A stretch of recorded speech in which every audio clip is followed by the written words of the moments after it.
beers together. And after that, we were inspired to start brewing our own beer, some of which you may have been drinking tonight. I probably should have said this earlier, but we hereby don't accept any responsibility for loss of inhibitions, clothes, or sight as a result. I think we can all agree it's been an amazing day so far. Slightly sweatier for some of us than others, but Iain, I hope the improved ventilation has convinced you that maybe you do have the legs for kilt wearing on. Being a quarter Scottish myself, I think I'm feeling relatively comfortable. A young lady actually stopped me on the way here, and she said, "Excuse me, can you tell me what's worn under the kilt?" And I said, "Nothing, madam, everything's in perfect working order."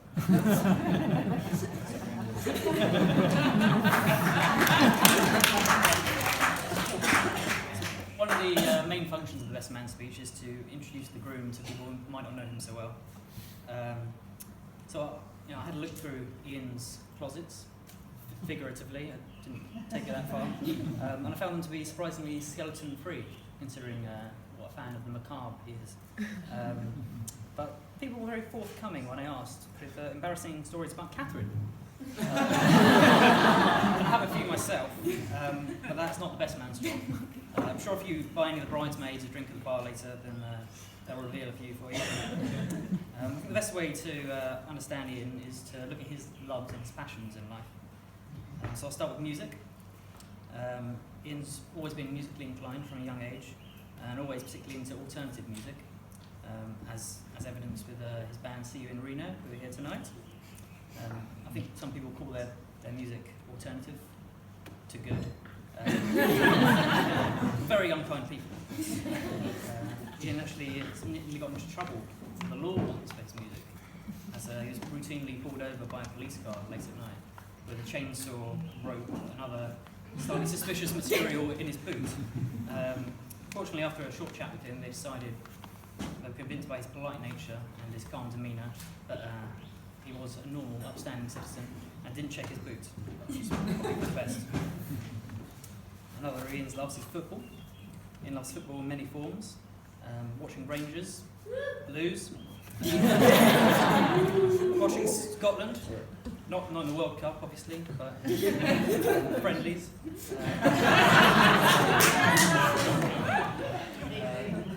Losing at five-side sometimes. And in his downtime, he likes to lose electronically at FIFA. I'm not really sure why he bothers.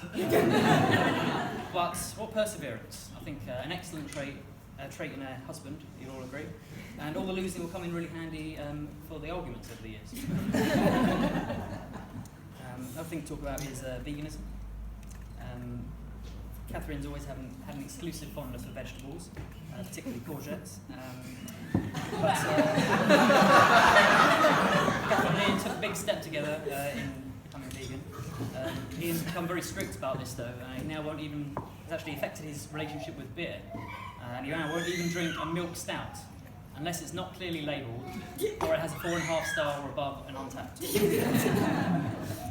Travel. Iain enjoys travel. I'm lucky enough to have travelled away with Iain a few times over the years, most recently on his stag do to Brussels. Can't talk about too much that happened there, but I can say that we learned a lot as a group, I think. We learned how to throw an axe, we learned how to score a goal, and we learned the effects of setting the bar too high on the first night. Also travelled with Catherine and Iain together, and I find strange things often happen when we travel with them. My favourite is when we went to Copenhagen together, and a homeless man came up to us, started shouting aggressively at the group of us, and Iain, just there with unwavering calmness, and the man kept shouting. Iain just had a slightly confused look on his face, until the man then tried to slap that look off his face with a chamois leather before running off. Iain somehow managed to keep his cool through that. Very strange. Style is another thing. Iain's style's had its ups and downs over the years, as has his hair.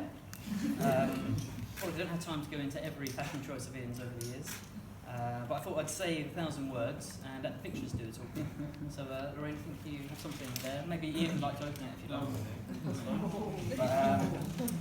So instead of going through all the style, I thought I'd make a handy booklet for everyone to look at.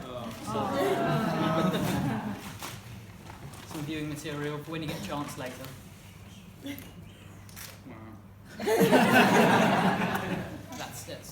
That's the reaction you're all going to have. Don't need to sit around, but there's a lot to take in there. Another passion is wrestling. I talked earlier that Iain and I bonded over wrestling. We actually used to go to London regularly and watch shows together. And you might be surprised to hear it from looking at his protein-starved vegan body of today. Iain was actually publicly compared to a wrestler whilst we were at a show once. To the point when people came up and shook his hand. I think they were mostly just convinced by his long hair and beard. But it was quite interesting. Oh yeah, so I also heard that Iain's best gift he ever received as a child was a wrestling ring for his many wrestling figures. His Aunt Fiona actually, it's not here today. His Aunt Fiona described it as the happiest he's ever looked. So it's really good that we can all be here today to see the second happiest. And then there's Catherine. So despite the football and the style, maybe through it all, Iain still does have some taste. I can only reiterate what other people have said earlier today, and that's that Catherine actually scrubs up pretty well.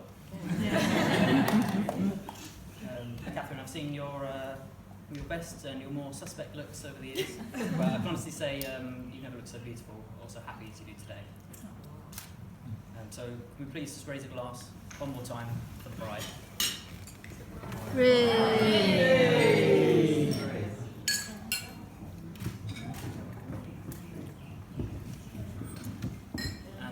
The bridesmaids did an amazing job today, getting Catherine here and making sure she survived her hen do. It's very good.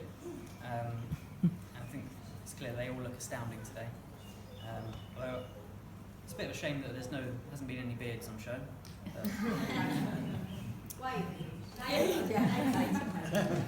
But as is best man tradition, I'm actually planning to take. Hoping to take one of them back to my hotel room tonight. I am married to one of them, but the night is young. I think it's customary at this point, Iain, for the best man to offer some marriage advice to the groom, to help you guide you through your married years. So I thought I'd put this into terms you're familiar with and you'll be able to relate to. So you've officially left singles competition and are now one half of a tag team. The Walkers, congratulations. You have years of matches ahead, but you follow this advice and you have a shot at the marriage tag goal. First tip, have great entrance music. It's good to have a song, and we all look forward to seeing what yours will be later for your first dance. Communicate. You will never manage your signature move if you don't talk and work as a team. Don't be afraid to tag in your partner. If you are in the ring all the time, then you'll end up getting pinned and taking a beating. Remember, a pile driver doesn't solve everything, but it can help. Be supportive. If one of you does well in an exhibition match, don't be jealous, because a win for one of you is a win for the team. Wear matching spandex bodysuits where possible. That one is just wrestling. And admit defeat. If one of you makes the wrong move and it costs a match, there'll be other matches. Admit it and move on. It's genuinely heartwarming to see the two of you together and to see that you go so well together. Like salt and pepper, like yin and yang, like vegan-based tofu battered fish substitute and chips. Apparently. On a serious note, the two of you make an excellent couple, and I wish you all the happiness in the world together in all your future adventures. If I could ask you to all please hereby be upstanding for the final toast. To the Walkers.